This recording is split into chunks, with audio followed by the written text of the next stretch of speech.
الحمدللہ وحدہ لا شریک لہ والصلاۃ والسلام علی من لا نبی بعد۔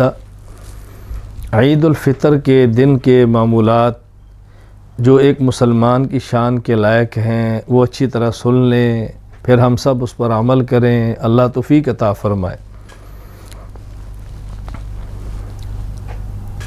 صبح سویرے جلدی اٹھنا، تہجد کی نماز پڑھنا، نماز فجر مسجد میں باجماعت ادا کرنا، ناخن تراشنا، زیر ناف بال صاف کرنا، بغلوں کے بال صاف کرنا، مونچھوں کو کترنا وغیرہ، یعنی اپنی صفائی کرنا، غسل کرنا، توفیق ہو تو نئے کپڑے پہننا، ورنہ جو کپڑوں میں سے اچھے کپڑے وہ پہننا، کوشش کریں سفید رنگ کے کپڑے ہوں۔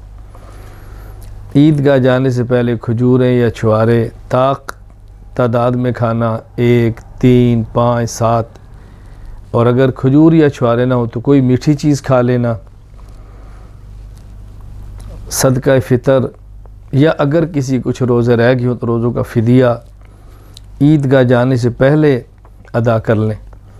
صدقۃ الفطر کشمش میں 1 سا تقریباً 3.5 کلو، چھوارے 1 سا تقریباً 3.5 کلو، جو 1 سا تقریباً 3.5 کلو، گندم آدھا سا تقریباً 1.25 کلو۔ یہ جنس ادا کر دیں یا ان کی جنس کی مقدار یا جنس کے جو پیسے بنتے ہیں وہ ادا کر دیں، ان کی قیمت ادا کر دیں۔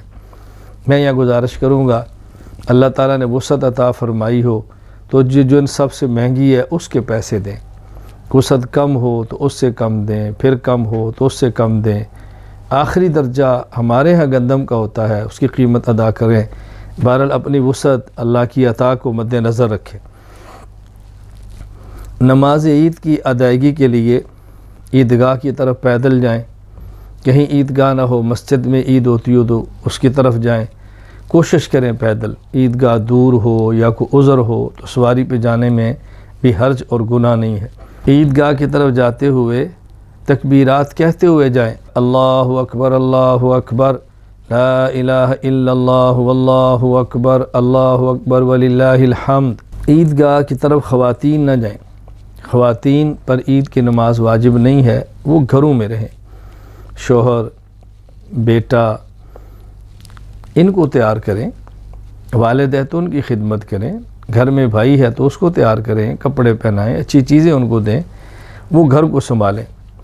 عیدگاہ سے جب واپس آئیں ان کے آنے سے پہلے کھانا تیار کریں، اللہ تعالیٰ ان کو بھی اجر عطا فرمائیں گے۔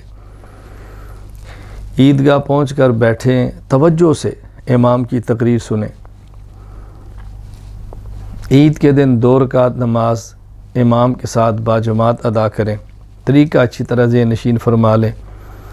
اللہ اکبر کہہ کے ہاتھ کو باندھ لیں، ثنا پڑھیں، اس کے بعد پھر اللہ اکبر ہاتھ چھوڑ دیں، پھر اللہ اکبر ہاتھ چھوڑ دیں، پھر اللہ اکبر، تیسری تکبیر کہنے کے بعد ہاتھ کو یوں ناف کے نیچے باندھ لیں، ناف کے نیچے ہاتھ باندھیں، یہ دائیں ہتھیلی بائیں ہتھیلی پر ہو، چھوٹی انگلی اور انگوٹھے سے اس کو پکڑا ہو دائیں ہاتھ کو، بائیں ہاتھ کے گھٹے کو، اور یہ درمیانی 3 انگلیاں کلائی پر ہوں، اس طریقے پر یوں یہ ہاتھ ناف کے نیچے باندھ لیں۔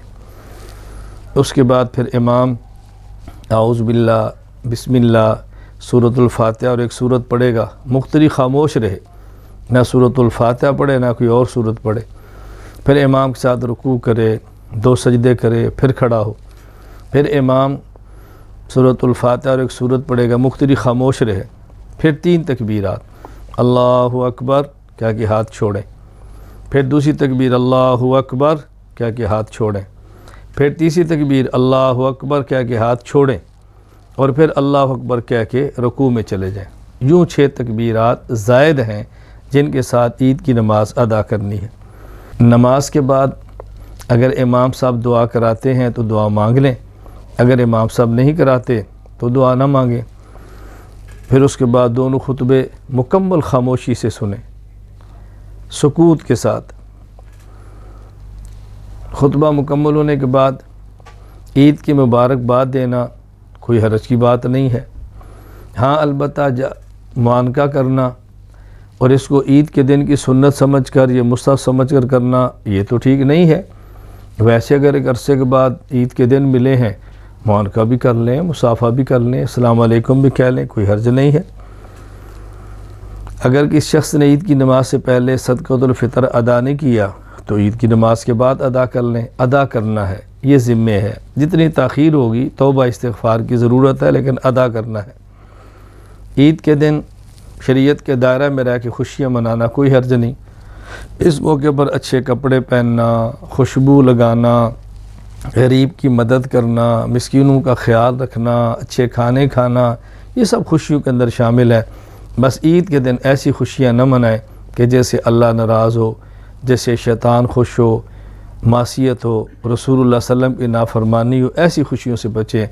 اللہ تعالی ہمیں سنت کے مطابق عید کے دن گزارنے کی توفیق عطا فرمائے۔ وآخر دعوانا ان الحمد للہ رب العالمین۔